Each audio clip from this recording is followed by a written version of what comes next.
Olá, sexto ano, estamos aqui com mais uma aula começando aí pelo Centro de Mídias de São Paulo. Você não está errado não é aula de ciências, na verdade é uma ciência, mas é uma ciência diferente aí. Eu sou o professor Magno, para quem não me conhece, nós vamos estar aí na aula com o professor Russo para uma excelente aula de geografia. Grande professor Magno, um prazer imenso ter você aqui, né? Primeira vez, né? Mas estamos aqui para mais uma aula de geografia. Bom dia a todos. Bom dia aí aos alunos, professores e aos demais aí que irão acompanhar essa aula, que falaremos do que mesmo, Magno? Hoje a gente vai falar de um assunto extremamente importante aí, que é atmosfera e clima. Negócio que envolve alguns conceitos que são fundamentais aí para a gente entender, né, professor Russo? E é até uma coisa que cruza ali um pouco a linha interdisciplinar das ciências físicas, biológicas e da Terra, né? Então a gente pretende aí fazer uma boa discussão. Convido a todos aí, quando da interação do chat, prestar bastante atenção, né? Você, professor, que está aí com seus alunos reunidos, se for possível, a gente sempre dá essa orientação. Coloca aí o nome do aluno, coloca o nome da escola, né? Coloca a cidade que você está falando, a gente fala um salve aqui dentro da possibilidade. Mas convoco todos aí a fazer uma grande participação nessa aula que promete muito.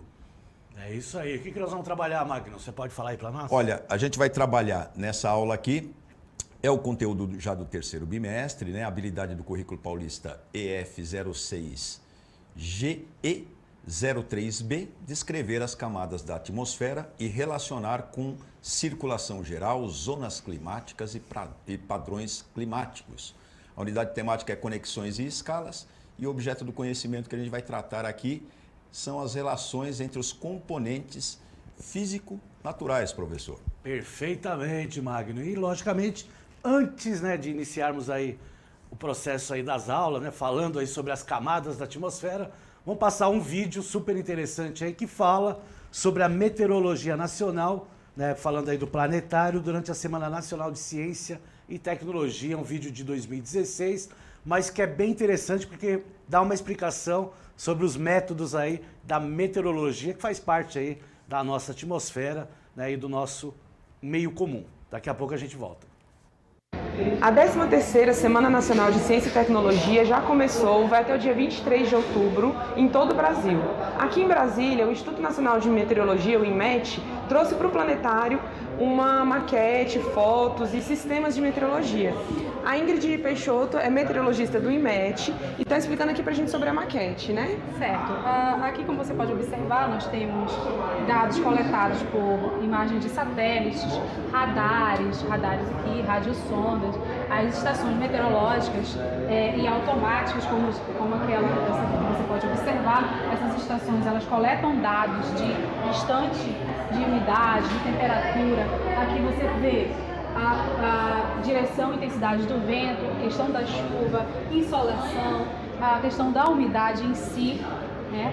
E tudo isso vai dar suporte para a agricultura, também para a defesa civil, né? E de acordo com o nosso prognóstico, a gente pode alertar a defesa civil com antecedência e salvar, né, vidas humanas e aqueles transtornos em cima de algum município e alguma cidade, né? O produto final das estações meteorológicas vai nos gerar esse modelo meteorológico que compete ao meteorologista analisar, né, identificar os sistemas que estão atuando na atmosfera, né, e, como eu falei, possibilitar aí alertas aos nossos, né, usuários.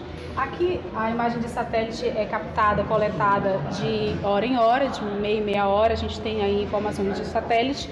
Nela a gente pode observar aqui sobre o Rio Grande do Sul, principalmente, a intensa atuação de um sistema, de uma nuvem cumulonimbus, é uma nuvem altamente carregada de descargas elétricas, de granizo, né, e de rajadas de vento bem intensa. Esse sistema aqui, ó, ele provocou essas instabilidades mais significativas, principalmente nesse litoral aqui, né, gerando vários transtornos à população. Essa nuvem, ela foi capaz de entrar em ressonância com a água do oceano, contribuindo para amplificar o comprimento dessa onda, né, e consequentemente fazer o transporte para dentro do continente, mas de forma mais significativa. Então, com isso, nós observamos ventos, rajadas de ventos bem intensas, acima de 100 km por hora, em Santa Catarina, também no Rio Grande do Sul. E nós, do Instituto de Meteorologia, sempre em nossa página, colocamos a emissão diariamente de alertas meteorológicos na intensidade vermelha, de grande perigo, laranja de perigo e amarelo, caso mais de perigo potencial, né, propício a acontecer aquele determinado evento. Lançamos para todos os usuários, né, observar se em cada área há algum evento extremo que possa vir a acontecer e a pessoa se precaver, né? Então, quem quiser acessar as informações em tempo real, acessar os alertas de meteorologia, pode entrar no site do INMET, inmet.gov.br, e receber as informações. Bom, viram aí que interessante, né? Então, meteorologia faz parte aí, né, do nosso cotidiano, né? Então, né, as previsões, elas são feitas, né? Mas a gente sabe, né, que clima, tempo, muito dinâmico, né, Magno? Então, a gente pode falar, ó, vai chover hoje, mas pode ocorrer de ter uma alteração. Porque a gente pode fazer uma previsão, que é o que a gente fala, né? Pegando ali alguns indicadores e tal, algumas dicas, digamos assim, que a natureza nos dá e tal. A ciência meteorológica e tal faz isso muito bem. Inclusive, é uma ciência muito bacana porque ela justamente faz essa união, né? De uma parte das ciências exatas, como a gente já tinha falado, e da geografia, e faz isso de uma maneira sensacional. Você aí que está meio sem opção de o que eu poderia fazer e gosta desses assuntos e tudo mais, é uma boa profissão, né, Russo? É uma boa profissão e está sempre se atualizando. Exatamente. E aquele que a gente fala muito em geografia, né? Aquele trabalho que junta a tecnologia, né? Então, a formação do SIGS, né, que é o sistema aí, né, de informações geográficas, aí trabalha muito com essa questão meteorológica, que faz parte aí, né, da questão aí do tempo, né, e da climatologia, que também é uma outra ciência importante para o nosso cotidiano. Na próxima... Fala. Tem bastante gente aqui cumprimentando a gente, tem até o pessoal, os alunos da escola Dr. Quirilos, que mandaram aqui um abraço, que adoram as nossas aulas, Ciências de Geografia, olha só que bacana. E essa escola ontem também estava participando e vive aí participando, né, como várias aí. Então, um abraço aí para todo mundo aí da escola Dr. Quirilos, lá que eu também já conheço essa escola, né, já participei até de umas atividades nela. Há muito tempo que eu já estou há 26 anos aqui na escola estadual, né? Imagem da Terra, vamos ver a imagem da Terra aí, né, através aí de uma imagem interessante, né, mostrando aí o movimento aí das massas de ar, que é o que muito, né, se faz aqui na questão meteorológica, né? Esse movimento aí das massas, né, se acobertando aí os continentes, aí a gente vê, vai chover, vai fazer sol, essas previsões aí, né, que o Magno acabou citando, que são previsões mesmo, né? Antigamente, vai passando o tempo, logicamente a tecnologia vai avançando, né? E o espaço, né, do tempo aí da previsão ele vai diminuindo, mas não quer dizer, né, que é 100% de certeza que vai chover, né, ou que vai, né, fazer um dia mais ensolarado, né? Mas cada vez mais, né, a elaboração da tecnologia faz com que a gente acabe estudando aí as camadas da atmosfera, principalmente a troposfera, que é a camada aí que nós vivemos, né? Mas o que é uma atmosfera? O que é a atmosfera em si? Então, fiz aí um resuminho e coloquei para vocês. A atmosfera da Terra é uma camada extremamente fina de ar que se estende da superfície da Terra até a ponta do espaço, né? E como muitas palavras, né, a atmosfera vem do grego, né, Magno? Atmos, gases, sim, né? E a esfera, né, que faz aí, né, o modelo aí, né, do formato da nossa Terra, que logicamente, oficialmente nós chamamos de geóide, né? Pela conjunção aí de vários fatores, né? Mas, né, ela tem, né, assim, a forma arredondada, por isso aí que fala aí de atmosfera, como se fala de hidrosfera, né? Então, e da litosfera, que são as camadas aí do nosso planeta, tá certo? Bom, vamos lá ver aí quais são as camadas da atmosfera, né? Então nós temos aí a troposfera, né, que está bem lá próximo da superfície, que é onde nós vivemos. Aí temos aí a estratosfera, a mesosfera, a termosfera e a exosfera. E temos também uma outra, que nós vamos ver aqui, que é a ionosfera, tá certo? Ela não aparece aqui, mas também ela é também aí uma parte da camada da atmosfera, que nós vamos ver aí um pouco de cada uma delas aí, né, pelo tempo que nós temos, tá certo? A começar pela troposfera. Então tá aí, ó, a troposfera, que é como eu falei para vocês, ela é a que está mais perto da superfície da Terra, né? Vem também aí do grego tropos, que significa mudança, né? Essa camada recebe o nome do clima que está constantemente mudando e misturando os gases nesta parte da nossa atmosfera. Ela tem aí entre 8 e 14 quilômetros de espessura, dependendo de onde ela está na Terra, é mais fina nos polos norte e no polo sul, tá? Contém o ar que respiramos e as nuvens. O ar é mais denso nessa camada do que nas outras camadas. Na verdade, a troposfera contém 3/4 da massa de toda a atmosfera. O ar aqui tem 78% de nitrogênio, 21% de oxigênio e tem aí 1% de argônio, vapor de água e dióxido de carbono. E aí eu coloquei uma imagem aí, né? Tem até o Monte Everest, né? O avião passando aí, né? Lembrando que o Monte Everest tem mais de 8.800 metros de altitude, né? Então está na região aí da troposfera, que é, né, essa camada aí da atmosfera que nós vivemos, né? Que está lá os seres vivos, a fauna, a flora, né, Magno? Quer comentar alguma coisa? Eu estou pensando aqui, que coisa bacana que é isso, né? A gente sempre pensando. Que a camada de ar que a gente tem aí, que a gente chama de atmosfera, então é uma coisa muito susceptível a qualquer coisa, é delicado ali o negócio, extremamente temperamental, né, professor? É verdade. Qualquer coisinha pode dar uma confusãozinha ali, então é temperamental demais. E aí falando da troposfera, você vê que a gente mostrou a imagem aí do Everest, você vê que 8 mil e poucos, né, metros, já dá diferença, que você vai subindo ali, o ar vai ficando cada vez mais escasso. Se você não tiver um preparo bacana, não consegue respirar. É verdade, né? O ar raro, assim, ele dificulta até que precisa utilizar, né, balões de oxigênio, né, os cilindros de oxigênio. E quantas vezes a gente viu, né, em reportagens, né, vários aí alpinistas ficando pelo meio do caminho até falecendo e ficando por lá mesmo, porque nem tem como resgatar. Né? Então, muitas vezes, alguns alpinistas que conseguiram, que são raros, chegarem aí no topo, né, encontraram corpos preservados pela altitude elevada, muito gelo, né, e muito frio. Né? Então, mais ou menos aí 8.848 metros de altitude tem, né, o Monte Everest, tá certo? E aí nós temos na próxima, que é a estratosfera. Aí, ó. A estratosfera aí, ela está acima da troposfera e abaixo da mesosfera. Tá? Tem o nome também aí de estrata, que significa capa. Tá? Essa camada da nossa atmosfera tem seu próprio conjunto de camadas. Não há tempestades ou turbulência aqui para misturar o ar. Então o ar frio e pesado está na parte inferior e o ar quente e leve está na parte superior. Ela tem mais ou menos 35 km de espessura, é onde você encontrará a importante camada de ozônio, super importante para nós, né? A camada de ozônio ajuda a nos proteger da radiação ultravioleta, né, conhecida aí como UV, do Sol.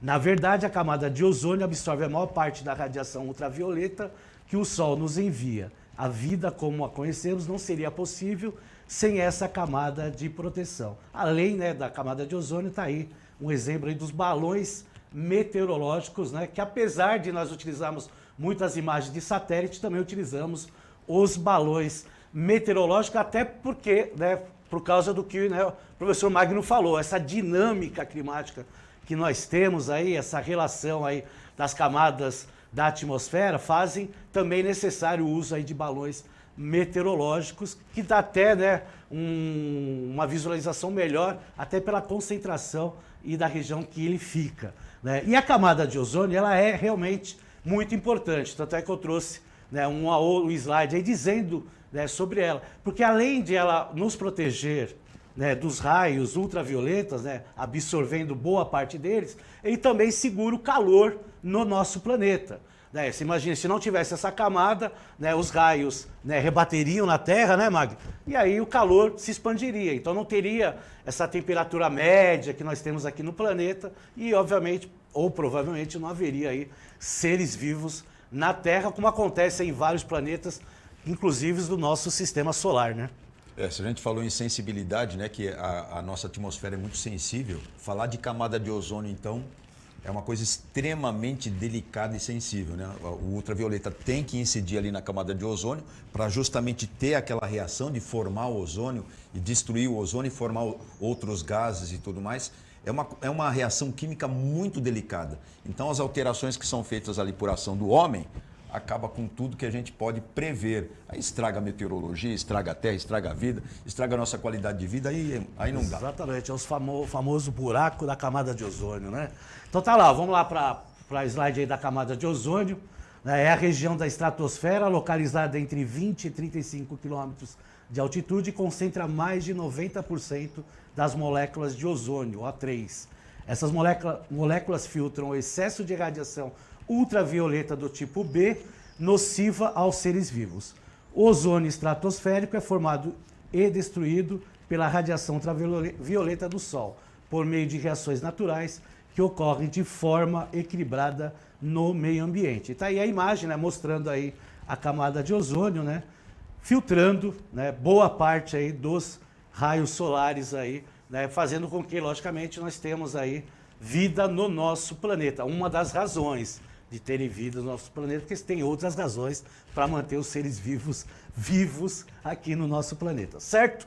Professor Magno, temos uma atividade aí, poderia ler para os nossos queridos professores e alunos? É claro, olha só, a gente acabou de dar um spoiler aqui, vamos ver se você entendeu aí.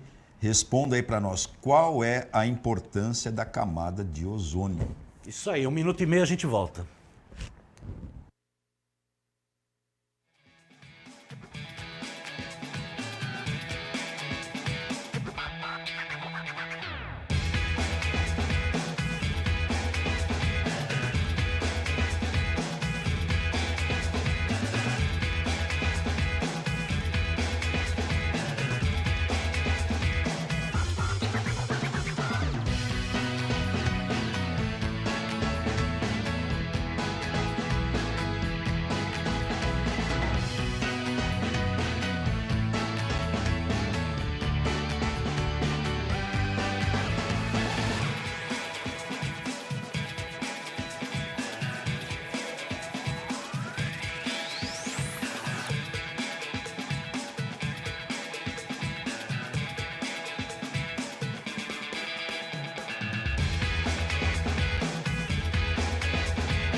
Ó, que prazer, sensacional aí a participação dos alunos, professor Russo. Olha, a Marli colocou aqui que adora aqui a aula, o professor José Henrique também. Agora, tem a participação do Jonatas. Ele escreveu que é proteger o planeta dos raios UV. Sempre lembrando que os raios ultravioleta, eles podem ser do tipo A, B e C. O B e o C é que fica ali retido na camada de ozônio, tá bom? A Graziela também, proteger o planeta, acompanhado também aqui dos alunos da escola Urias Braga Costa. Um abração aí para vocês também. Os alunos do 6º B. Professora Tatiane colocou filtra radiação ultravioleta, o Russo. E o Bruno Vilas é o único gás que filtra radiação ultravioleta do tipo B. Muito legal. E tá vendo aí a participação de vocês, correto? Isso é bom porque vocês já dão a resposta e aí já dá um resumo legal aí não precisa nem ficar explicando, porque vocês já, no resumo de vocês aí das respostas, já explicam perfeitamente essa questão aí da importância da camada de ozônio para os seres vivos aqui no nosso planeta. Vamos lá para a próxima camada, a camada chamada mesosfera. Ela está localizada entre a termosfera e a estratosfera. O meso significa médio, né, o intermediário. É a camada mais alta da atmosfera, na qual os gases estão todos misturados em vez de estratificados por sua massa. Ela tem 35 quilômetros de espessura, o ar é rarefeito, então você não seria capaz de respirar na mesosfera. Mas há mais gás nesta camada do que na termosfera. Tá? Você já viu uma chuva de meteoros? Está aí o exemplo, né, que eu coloquei para vocês, né, na chuva de meteoros que queimam aí, né, e se filtram aí pelo céu. Algumas pessoas o chamam de estrelas cadentes. fazem até pedidos, né? Esses meteoros estão queimando na mesosfera. Os meteoros atravessam a exosfera e a termosfera sem muitos problemas, porque essas camadas não têm muito ar. Mas quando eles alcançam a mesosfera, há gases suficientes para causar atrito e criar o calor, por isso aquela cauda, né, em chamas que a gente acaba vendo, né, Magno? Porque é o atrito, né? Exatamente. E aí, né, muitos chamam de estrela cadente e fazem pedidos. Você já viu estrela cadente? Eu procurei uma esses dias aí que teve um céu bonito, que eu estava lá em Boituva. Não consegui ver não, rapaz. E quando você vê, você faz algum pedido? Eu sigo aí a tradição. Então tá bom, é tradição então. É isso aí. Vamos lá ver aí um exemplo aí de meteoros, né? Coloquei algumas imagens para vocês aí de chuvas de meteoros, né? Então tá aí alguns exemplos, vejam a incandescência, né? A bola de fogo aí na imagem da esquerda aí de um meteoroide, né? Que é menor aí. Vamos lá para a termosfera, senão não dá tempo. O tempo é curto, né? O assunto é longo. Termosfera está localizada entre a exosfera e a mesosfera. Termo, né, significa calor, e a temperatura nesta camada pode atingir até 2.482,2 graus Celsius. Se você fosse passar algum tempo na termosfera, entretanto, seria muito frio. Olha que interessante, porque não há moléculas de gás suficiente para transferir calor para você. Isso também significa que não há moléculas suficientes para que as ondas sonoras possam viajar. Essa camada aí tem aproximadamente 519 quilômetros de espessura. É muito mais espesso do que as camadas internas da atmosfera, mas não é tão espesso quanto a exosfera. A termosfera é a localização da Estação Espacial Internacional, né, que orbita aí a Terra. Satélites de órbita baixa da Terra também são encontrados aqui. Muitas coisas acontecem na termosfera e está aí, né, um exemplo de uma imagem mostrando o satélite e mostrando a aurora nessa região aí, tá certo? Lembrando, a aurora boreal no hemisfério norte, a aurora austral não no hemisfério sul, tá? Não confundam as famosas auroras, tá certo? E na próxima imagem nós temos a imagem, obviamente, da Estação Espacial Internacional, um laboratório aí espacial, né, que começou aí a sua construção em 1998, terminando lá por volta de 2011. Ela tem esse nome de Espaço Internacional porque tem vários países que fazem pesquisas neles, né, nessa estação, mas tem a parte dos Estados Unidos, tem a parte da Rússia, né, fazendo aí, elaborando projetos. E os astronautas, eles vão se revezando aí por certos períodos, né, porque se fica um longo tempo no espaço, sofre alguns efeitos colaterais físicos, principalmente, né, por isso que se faz essa mudança e substituição dos astronautas. Vamos lá rapidinho para a exosfera, camada mais externa da atmosfera, como a gente viu lá na primeira imagem, significa fora e é o mesmo prefixo usado para descrever insetos como gafanhotos, que tem uma casca dura, né, ou o exoesqueleto do lado de fora do seu corpo. A exosfera é o limite da nossa atmosfera, essa camada separa o resto da atmosfera do espaço sideral. Tem cerca de 10 mil quilômetros de espessura, é quase tão grande quanto a própria Terra. A exosfera é muito, muito grande. Isso significa que para chegar ao espaço sideral, você tem que estar muito longe da Terra. A exosfera possui gases como hidrogênio e hélio, mas eles estão muito espalhados. Há muito espaço vazio entre eles. Não há ar para respirar e é muito frio. Está aí a imagem mostrando, né? 10 mil quilômetros mais ou menos. E aí o espaço que aí não aparece nada além, né, de corpos celestes, né, querido professor Magno? É isso aí. A única coisa que dá para visualizar é o próprio espaço ali, os corpos celestes. É isso aí. E aí nós temos lá, como eu citei para vocês, a ionosfera. E aí eu coloquei para vocês aí. Camada ativa e mutável. Né? Ela é uma camada interessante, né? Se sobrepõe à mesosfera, à termosfera e à exosfera. É uma parte muito ativa da atmosfera e aumenta e diminui dependendo da energia que absorve do Sol. Seu nome vem do fato de que os gases nessas camadas são excitados pela radiação solar para formar íons que têm uma carga elétrica. Partes da ionosfera se sobrepõem à magnetosfera da Terra. Essa é a área ao redor da Terra onde as partículas carregadas sentem o campo magnético da Terra. Na ionosfera, as partículas carregadas são afetadas pelos campos magnéticos da Terra e do Sol. É aqui que acontecem as auroras. Essas são as faixas de luz lindas e brilhantes que às vezes você vê perto dos polos da Terra. Elas são causadas por partículas de alta energia do Sol interagindo com os átomos nessa camada de nossa atmosfera.